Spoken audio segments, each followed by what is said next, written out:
दोस्तों 7 अगस्त को राज्यसभा में दिल्ली ऑर्डिनेंस बिल पास हो गया। Result of the division on the motion that the bill be passed, subject to correction. Ayes 131. Delhi ordinance bill pass होने के बाद अब मैक्सिमम पावर्स जो पहले दिल्ली गवर्नमेंट के पास यानी कि करंटली अरविंद केजरीवाल के पास थी, वो सारी की सारी पावर्स अब लेफ्टिनेंट गवर्नर के हाथ में चली गई है। खासकर the power of transfer and posting. Her government जब रन करती है तो वो ब्यूरोक्रेट्स के थ्रू रन करती है और अपने पसंद की ब्यूरोक्रेट्स को चुनती है। लेकिन अब दिल्ली गवर्नमेंट अपने खुद के ब्यूरोक्रेट्स को नहीं चुन पाएगी और ना उनका ट्रांसफर कर पाएगी। ये सारी की सारी power at the sole discretion अब है लेफ्टिनेंट गवर्नर के पास। अरविंद केजरीवाल ने इस दिन को इंडियन डेमोक्रेसी का ब्लैक डे बताया। वहीं अमित शाह ने राज्यसभा में बोलते समय इसको दिल्ली की जीत बताई। तो क्या है सच दिल्ली ऑर्डिनेंस का? क्यों अरविंद केजरीवाल पूरे इंडिया में घूम घूम के ऑपोजिशन लीडर्स से इस बिल के खिलाफ वोट करने को बोल रहे थे? क्या अरविंद केजरीवाल का ये कहना कि इससे डेमोक्रेसी खतरे में आ गई है वो सही है, या फिर अमित शाह का ये कहना कि उन्होंने दिल्ली के लोगों को और इंडिया के लोगों को बचा लिया ये बिल पास करके वो सही है?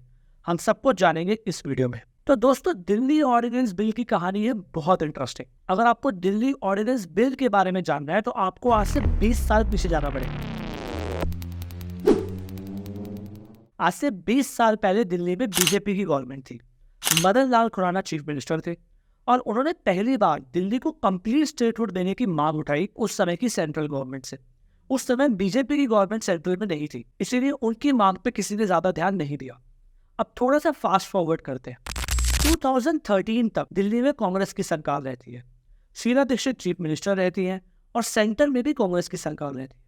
दोनों गवर्नमेंट्स के बीच में अच्छा कोऑर्डिनेशन रहता है और फुल स्टेटहुड के मुद्दे को दोबारा कोई नहीं उठाता है। 2013 के ओपिनियन पोल्स होते हैं, सारे के सारे ओपिनियन पोल्स बीजेपी को मेजॉरिटी देते हैं। शीला दीक्षित की गवर्नमेंट जाना निश्चित तय माना जाता है। उस समय बीजेपी अपने मैनिफेस्टो के अंदर दिल्ली के लोगों से प्रॉमिस करती है कि अगर उनकी सरकार आई तो वो दिल्ली को फुल स्टेटहुड बनाएंगे। मतदाता भाइयों एवं बहनों, आप सबको नरेंद्र मोदी के नमस्कार। आपका वोट सिर्फ किसी को पराजित करने के लिए नहीं, आपका वोट भारत के भाग्य को बदलने के लिए है। लोकतंत्र की मांग है हम जाति बिरादरी से ऊपर उठे, संप्रदायवाद से ऊपर उठे।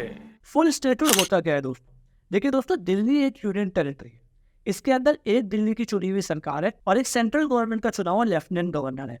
1991 के लॉ के हिसाब से कुछ पावर्स दिल्ली के चीफ मिनिस्टर को दी गई हैं और कुछ स्पेसिफिक पावर जो कि मेजरली 3 एरियाज में है वो लेफ्टिनेंट गवर्नर को दी गई। ये 3 एरियाज है पब्लिक ऑर्डर, पुलिस और लैंड। यानी कि मोटा मोटा लॉ, कोई भी जमीन देना किसी को और पब्लिक रिलेटेड कोई भी बड़ा मुद्दा हो जाए तो वो सारा का सारा लेफ्टिनेंट गवर्नर देखेंगे, यानी कि सेंट्रल गवर्नमेंट देखेगी। और बाकी सारी चीजें whether it is transfer, posting, day to day operation, policies, school, education, health, ये सारी की सारी जो चीजें हैं ये दिल्ली का चीफ मिनिस्टर देखेगा। ये 1991 का बिल बोलता है। तो बीजेपी जब 2013 में ये बोलती है कि वो दिल्ली को कंप्लीट स्टेटहुड दे देंगे, तो उनका कहने का ये मतलब है कि जो पुलिस है, जो लैंड है और पब्लिक ऑर्डर है, ये सारी पावर्स भी वो दिल्ली के चीफ मिनिस्टर को दे देंगे।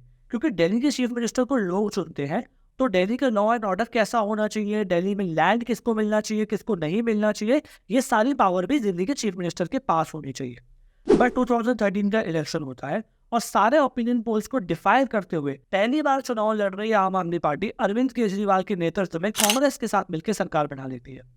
49 डेज तक ये सरकार चलती है और फिर अरविंद केजरीवाल इस्तीफा दे देते हैं। इसके बाद दोबारा चुनाव होता है दोस्तों 2015 में। लेकिन 2015 तक सारी कहानी सेंटर में बदल चुकी है। 2013 में जब चुनाव हुआ था तो सेंटर में कांग्रेस की गवर्नमेंट थी, पर 2015 के चुनाव से पहले सेंटर में मोदी गवर्नमेंट बन जाती है। और यही नहीं, मोदी जी खुद आके लोगों को ये कमिट करते हैं कि अगर बीजेपी की गवर्नमेंट बनती है तो दिल्ली को फुल स्टेटहुड दी जाएगी। लेकिन 2015 के चुनाव में फिर से आम आदमी पार्टी की सरकार बनती है और इस बार पूरी बहुमत से सरकार बनती है। सरकार बनते ही अरविंद केजरीवाल बीजेपी पर उनके ही स्टेटहुड के प्रॉमिस को पूरा करने का प्रेशर बढ़ाने लग जाते हैं। और यही नहीं, दिल्ली की एंटी करप्शन ब्रांच को सेंट्रल गवर्नमेंट के खिलाफ 2 केस इन्वेस्टिगेट करने के लिए देते हैं, एक सीएनजी का केस और दूसरा डीडीसीए के करप्शन का केस। ये सब देख के 2015 में होम मिनिस्टर की तरफ से एक डॉक्यूमेंट आता है।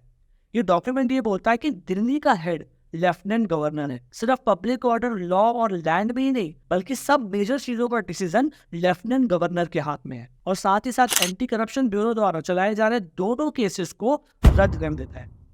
इसके अगेंस्ट आम आदमी पार्टी की अरविंद केजरीवाल वाली सरकार दिल्ली हाई कोर्ट में जाके अपील करती है। 2016 में हाई कोर्ट का फैसला आता है और वो अरविंद केजरीवाल के खिलाफ आता है। 2016 के हाई कोर्ट के फैसले के अनुसार दिल्ली का बॉस बना दिया जाता है लेफ्टिनेंट गवर्नर को, और सिर्फ पब्लिक ऑर्डर, लॉ और लैंड ही नहीं बल्कि सारी की सारी पावर्स दे दी जाती हैं लेफ्टिनेंट गवर्नर के हाथ। यहाँ तक कि दिल्ली के ट्रांसफर, पोस्टिंग्स और बाकी सारे बड़े डिसीजन, जो भी डिसीजन दिल्ली की गवर्नमेंट को लेने हैं उसका अप्रूवल पहले लेफ्टिनेंट गवर्नर देंगे, ऐसी नोटिफिकेशन आ जाती है। इसके अगेंस्ट आम आदमी पार्टी की सरकार सुप्रीम कोर्ट में अपील करती है। 2018 में सुप्रीम कोर्ट की 5 लोगों की बेंच यूनानिमसली ये फैसला देती है कि हाई कोर्ट का फैसला गलत था और सारी की सारी पावर्स दिल्ली की अरविंद केजरीवाल के हाथ में दे देती है। बैरिंग जो 3 पावर्स 1991 का लॉ लेफ्टिनेंट गवर्नर को देता है, यानी कि लॉ, पब्लिक ऑर्डर और लैंड अभी भी लेफ्टिनेंट गवर्नर के हाथ में रहेगा, लेकिन इसके अलावा सारी की सारी पावर्स वो वापस से दिल्ली गवर्नमेंट के हाथ में दे देती है। यहाँ तक कि वो ये भी कहती है कि लेफ्टिनेंट गवर्नर सुन सकता है और जान सकता है कि क्या करना चाह रही है दिल्ली गवर्नमेंट, लेकिन हस्तक्षेप नहीं कर सकता। सारा का सारा जो डिसीजन है वो फर्स्ट डिसीजन भी और फाइनल डिसीजन भी वो दिल्ली गवर्नमेंट का ही रहेगा। Doesn't matter even if lieutenant governor Delhi government के डिसीजन पे एग्री करता है या नहीं करता है।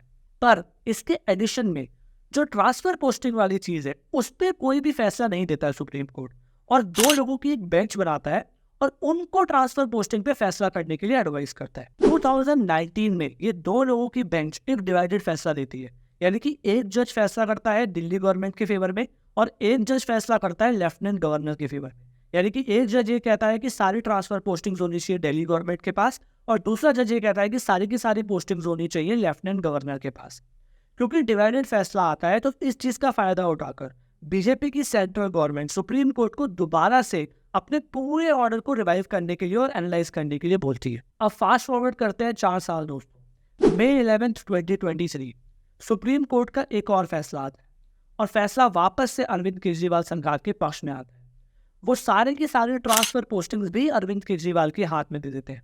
तो बैरिंग द 3 थिंग्स, यानी कि पब्लिक ऑर्डर, लॉ और लैंड, सारी की सारी पावर्स इंक्लूडिंग ट्रांसफर पोस्टिंग वापस से अरविंद केजरीवाल और दिल्ली गवर्नमेंट के हाथ में पहुंच जाती है। इस फैसले के अगेंस्ट 19 मई को सेंट्रल गवर्नमेंट एक ऑर्डिनेंस लेके आती है और सुप्रीम कोर्ट के फैसले को बदल देती है। इस ऑर्डिनेंस के तहत दिल्ली गवर्नमेंट की सारी major powers including transfer posting वो लेफ्टिनेंट गवर्नर के हाथ में दे देती है और एक यूनिट फॉर्म करती है जिस यूनिट का हेड बनाती है दिल्ली के चीफ मिनिस्टर को, जो कि एडवाइस कर सकता है लेफ्टिनेंट गवर्नर को कि किसको पोस्टिंग दो और किसको हटाओ, लेकिन डिसीजन नहीं ले सकता। सारा डिसीजन फिर लेफ्टिनेंट गवर्नर के हाथ में कर देती है। और इस ऑर्डिनेंस को जस्टिफाई करने के लिए राज्यसभा में अमित शाह ये बताते हैं कि जैसे ही 11 मई को सुप्रीम कोर्ट का फैसला आया वैसे ही अरविंद केजरीवाल की सरकार ने वेंडेटा पॉलिटिक्स करी। उन्होंने विजिलेंस कमेटी, जो कि दिल्ली गवर्नमेंट के अगेंस्ट ही बहुत सारे केसेस को इवैल्यूएट कर रही थी, उसके सारे लोगों को ट्रांसफर कर दिया। इसमें कुछ मेजर केसेस जैसे लिकर बिल जिसमें मनीष सिसोदिया जेल में है, अरविंद केजरीवाल के घर का केस जिसमें उन पे इल्जाम लगाया कि उन्होंने दिल्ली के लोगों का पैसा अपने पर्सनल घर में लगाया, ये सारे केस शामिल है। और इस बात का मुद्दा बनाकर और साथ ही साथ ये पॉइंट बताकर कि दिल्ली देश का कैपिटल है और यहाँ पर सेंट्रल गवर्नमेंट का मेजर कंट्रोल होना चाहिए, इस ऑर्डिनेंस को राज्यसभा में पास करा दिया जाता है। बहुत इंटरेस्टिंग है दोस्तों, राज्यसभा में ये बिल पास तो हो जाता है, लेकिन राज्यसभा के अगर आप नज़ारे देखें तो आपको बहुत सारी स्टोरी समझ आएगी। 102 लोग अरविंद केजरीवाल के फेवर में वोट करते हैं।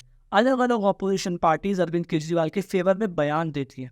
यही नहीं दोस्तों, हमारे पूर्व प्रधानमंत्री मनमोहन सिंह व्हील चेयर पे आके राज्यसभा का ये सेशन अटेंड करते हैं और अरविंद केजरीवाल के फेवर में वोट डालते हैं। इसके अगेंस्ट 131 वोट्स इस बिल के फेवर में डलते हैं, जिसमें बीजेपी और 2 ऑपोजिशन पार्टी शामिल होती है और उन लोगों की मेजोरिटी होने की वजह से ये बिल पास हो जाता है। बिल पास होते ही अरविंद केजरीवाल की गवर्नमेंट वापस से सुप्रीम कोर्ट को अप्रोच करती है और सुप्रीम कोर्ट के सामने 2 बड़े मुद्दे उठाती है। पहला मुद्दा ये उठाती है कि ये बिल ही अनकॉन्स्टिट्यूशनल है, इस बिल को लाना अलाउड ही नहीं होना चाहिए था। और इसका रीजन वो ये देते हैं कि कॉन्स्टिट्यूशन का आर्टिकल 239A के अनुसार चुनी हुई सरकार के पास ही ट्रांसफर पोस्टिंग की पावर हो सकती है और किसी के पास नहीं। तो अरविंद केजरीवाल ये बोलते हैं कि अगर आपको ऑर्डिनेंस लाना है तो पहले आप सेक्शन 239A को चेंज करो, उसके बाद ये ऑर्डिनेंस लेके आओ, उससे पहले ये ऑर्डिनेंस लाना अनकॉन्स्टिट्यूशनल है। Entry 41 of the state list of constitution के अनुसार दिल्ली के अंदर सारे लॉ बनाने की जो पावर है वो दिल्ली गवर्नमेंट के पास है। और जैसे ही ये ऑर्डिनेंस पास हो जाता है तो दिल्ली के हेड बन जाते हैं लेफ्टिनेंट गवर्नर। तो कोई भी बड़ा लॉ बनाने की पावर अब दिल्ली की इलेक्टेड गवर्नमेंट के पास नहीं है। सुप्रीम कोर्ट आने वाले कुछ दिनों में इन्हीं 2 मुद्दों के ऊपर इस केस का फैसला सुनाएगी। अगर सुप्रीम कोर्ट को लगता है कि ये ऑर्डिनेंस 239AA और 41A के अगेंस्ट है, तो फैसला वापस से दिल्ली सरकार के पक्ष में आ सकता है। लेकिन अगर सुप्रीम कोर्ट को लगता है कि ये ऑर्डिनेंस 239AA और एंट्री 41 को कंसिडर करके रखा गया है, तो फैसला सेंट्रल गवर्नमेंट के पक्ष में आ सकता है। देखिए दोस्तों, कौन सही है कौन गलत है हमें नहीं पता।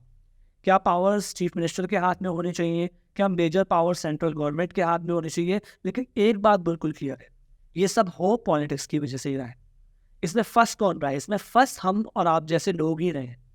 इसमें किसी का कोई नुकसान नहीं होगा। केस चलता रहेगा, 2-3 साल बाद फैसला आ जाएगा, या तो पावर सेंट्रल गवर्नमेंट के पास चली जाएगी या स्टेट गवर्नमेंट के पास चली जाएगी। तब तक दिल्ली के लोगों का फायदा होना इम्पॉसिबल है। तो दोस्तों, अगर आपको ये वीडियो अच्छी लगी हो तो वीडियो को लाइक कीजिए, चैनल को सब्सक्राइब कीजिए। मिलते हैं अगले वीडियो में, तब तक के लिए खुश रहिए, आबाद रहिए।